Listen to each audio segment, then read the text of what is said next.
Olá pessoal, boa tarde, tudo bem?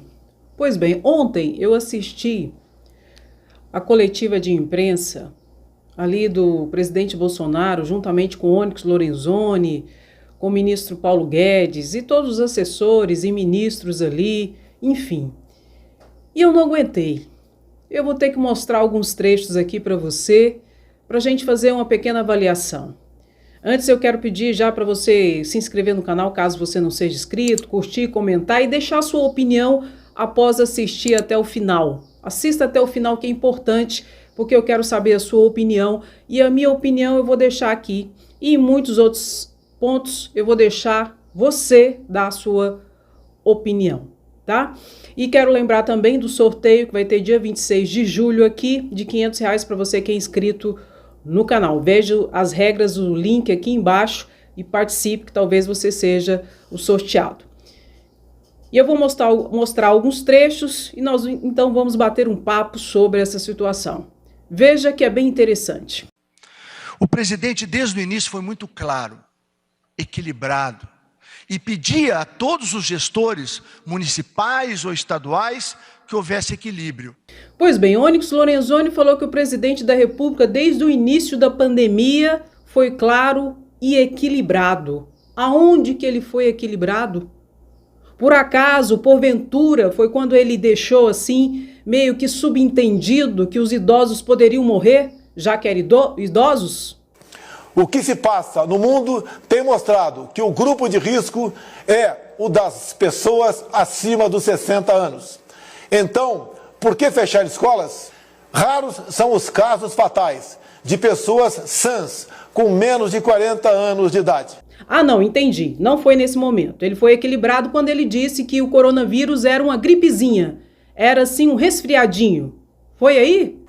No meu caso particular, pelo meu histórico de atleta, caso fosse contaminado pelo vírus, não precisaria me preocupar.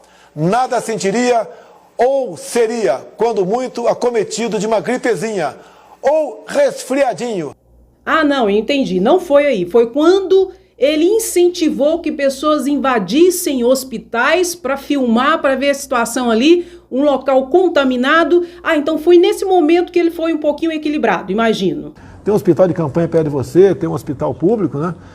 Arranja uma maneira de entrar e filmar. Muita gente está fazendo isso, mas mais gente tem que fazer para mostrar se os leitos estão ocupados ou não. Mas não acabou por aí, não. Teve um outro trecho em que Paulo Guedes falou que o presidente e a primeira-dama têm um coração muito grande e que sempre tenta ajudar os menos favorecidos. Então, tanto o presidente quanto a primeira-dama sempre com um coração grande e querendo ajudar os menos favorecidos. Quando? Quando ele disse que a posição dele e do Ministério da Economia, inclusive, de Paulo Guedes, que falou isso, que seria o auxílio emergencial, a prorrogação por talvez R$300? Olha, a gente não tem como, cada parcela é um pouco mais de 40 bilhões de reais. Não tem possibilidade da nossa dívida continuar crescendo dessa maneira. Então a ideia da equipe econômica, é minha também, é mais duas parcelas de talvez de R$300, talvez de R$300. Ah, não foi aí que eles tiveram um coração grande, não. Ah, tá, eu entendi. Foi quando ele falou assim que se o Congresso Nacional colocasse o valor do auxílio emergencial de R$600, que ele vetaria. Ah, entendi. Foi nesse momento que ele tem um coração grande e que tenta ajudar os menos favorecidos. Vamos supor que chega uma proposta de duas de 300. Só que eu não quiser passar para 400, 500 ou voltar para 600. Qual vai ser a decisão minha? Para que o Brasil não quebre. Né? Se pagar mais 2.600, vão ter uma dívida cada vez mais impagável. Né? É o veto. E para finalizar, Paulo Guedes diz que dentro de 2, 3 meses o Brasil vai surpreender o mundo.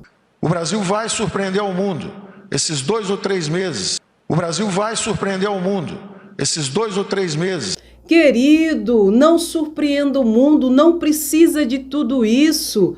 Me surpreenda, surpreenda quem está esperando o pagamento do PIS que não entrou, o pagamento do FGTS que não entrou, o pagamento do auxílio emergencial que não entrou. Surpreenda essas pessoas e faça esses pagamentos de forma como está prescrito no calendário.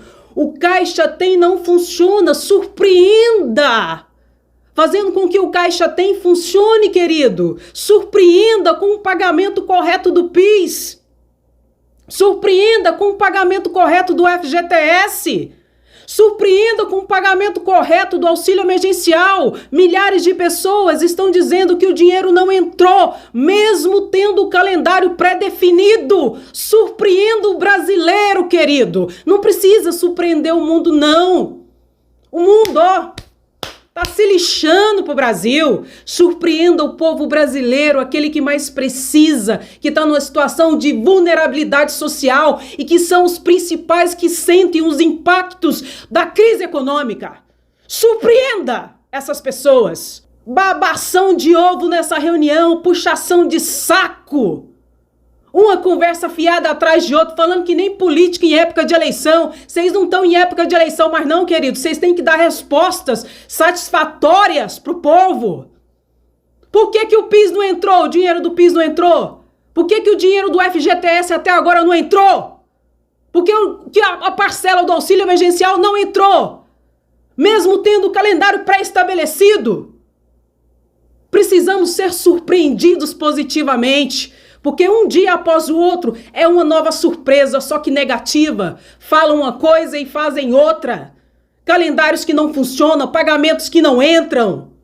Uma vergonha, lamentavelmente. E o presidente foi equilibrado quando? Eu vou dizer para vocês, pela primeira vez na vida, o presidente foi equilibrado quando ele aceitou a prorrogação de R$600. Sabe por quê? Ia passar vergonha novamente.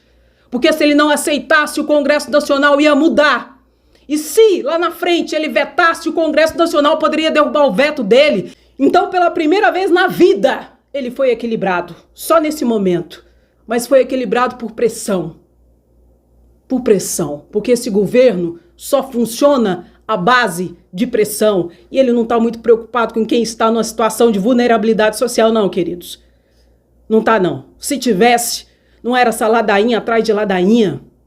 Tanta coisa para ser feita e fica postergando, fica enrolando, porque são incompetentes. Não tem o devido cuidado e a devida organização para gerenciar tudo isso. E falam uma coisa e não se configura como verdadeira, lamentavelmente. E o Caixa Tem é um caos, é uma falácia, não funciona. É uma enrolação em cima de enrolação. E vão para a TV e tá tudo bem. Alice no País das Maravilhas. E você com a panela vazia.